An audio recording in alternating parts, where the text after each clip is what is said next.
Shalom, selamat pagi Bapak Ibu Saudara-saudari yang terkasih.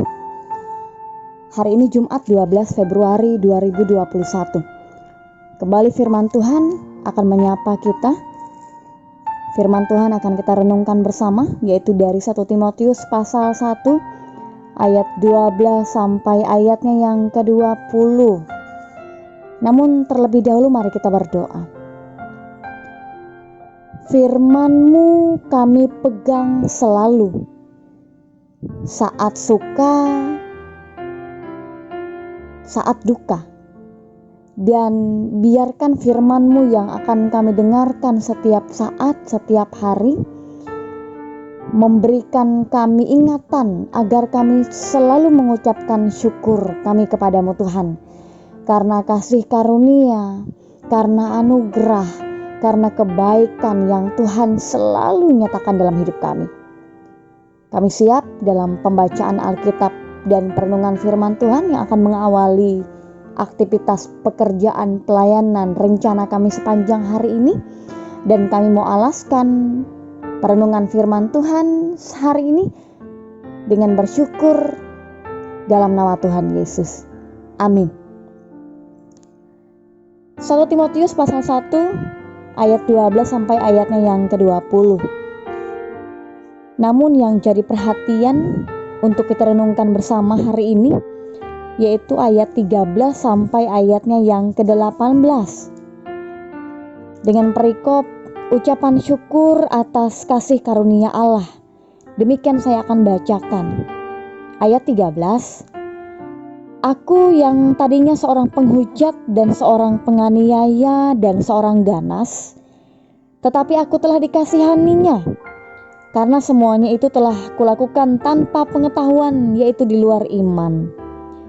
Malah kasih karunia Tuhan kita itu telah dikaruniakan dengan limpahnya kepadaku dengan iman dan kasih dalam Kristus Yesus. Perkataan ini benar dan patut diterima sepenuhnya. Kristus Yesus datang ke dunia untuk menyelamatkan orang berdosa, dan di antara mereka akulah yang paling berdosa. Tetapi justru karena itu aku dikasihani, agar dalam diriku ini, sebagai orang yang paling berdosa, Yesus Kristus menunjukkan seluruh kesabarannya. Dengan demikian aku menjadi contoh bagi mereka yang kemudian percaya kepadanya dan mendapat hidup yang kekal. Hormat dan kemuliaan sampai selama-lamanya bagi Raja segala zaman, Allah yang kekal, yang tak nampak, yang esa. Amin. Ayat yang ke-18. Tugas ini kuberikan kepadamu, Timotius anakku, sesuai dengan apa yang telah dinubuatkan tentang dirimu, supaya dikuatkan oleh nubuat itu, engkau memperjuangkan perjuangan yang baik dengan iman dan hati nurani yang murni.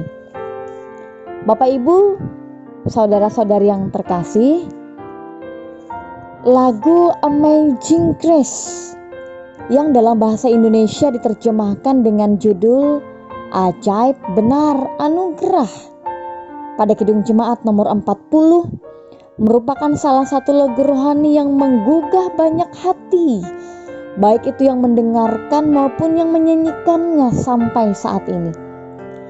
Lagu Amazing Grace ini menggambarkan besarnya anugerah Allah bagi orang berdosa. Lagu ini lahir dari pengalaman seseorang bernama John Newton yang memandang hidupnya begitu rusak dan membenci Allah. Namun karena anugerah Allah, ia diselamatkan. Demikian pula halnya dengan Paulus dalam ayatnya yang ke-13. Paulus yang memandang dirinya seorang penghujat, seorang penganiaya, dan seorang ganas yang sangat jahat, dan ia juga menyadari dirinya adalah orang yang paling berdosa. Dapat kita lihat di ayatnya yang ke-15. Namun Allah telah berbelas kasihan kepadanya dan melimpahkan anugerah keselamatan yang besar bagi Paulus. Allah juga mempercayakan pelayanan kepada Paulus dan memberikan kekuatan kepadanya untuk melakukan pelayanan itu. Allah mengenal Paulus dan sangat tahu tantangan yang akan Paulus hadapi ke depan dalam pelayanannya. Tetapi Allah yakin bahwa Paulus dapat bertahan dan dapat menyelesaikannya hingga akhir. Bukan hanya sampai di situ rupanya. Allah juga menjadikan Paulus sebagai contoh nyata bagi orang lain supaya orang lain percaya kepada Kristus. Kita dapat melihat di ayat yang ke-16.